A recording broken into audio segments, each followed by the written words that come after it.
Assalamu алейкум, жылкы көрмандары, амансыздарбы? Тугандар, Бишкектен тай сатылат экен. Ушуну сиздерге маалыматын жеткирейин. Досума, эми муну жакыныраак келип айтчы, бунун пародасы кандай тай? Данчак.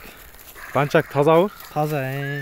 Атасы да энеси да данчак, а? Ооба, Россиядан келген таза данчактын балдарынан. Россиядан келген, а? Россиядан келген. Мына тугандар, далысында Ю деген тамга бар мынала. Ю деген. Ю деген тамгасы далысында бар экен тугандар, сол жагында. Бул тайдын досум ичип жештери жакшыбы? Жакшы, өтө жакшы ичип жештери. Үйрөтүлүп элек, а? Үйрөтүш керек. Үйрөтүш керек, аз болот экен, а? Буту колунда кемчилик жокпу? Кемчилик жок, таза.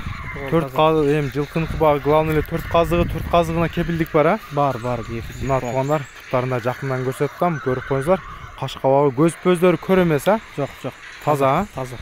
Мына кулактары чекчеген, таза данчак издегендерге экранга номерлерди калтырам тугандар, ошода байланышасыздар.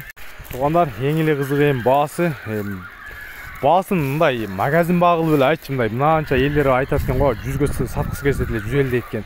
Ошого мындай реальный эле кылып баасын айтчы, канча деп айтасың? Реальный эле 130 деп атабыз эми, дагы сүйлөшөбүз эми. 130 миң сом, а?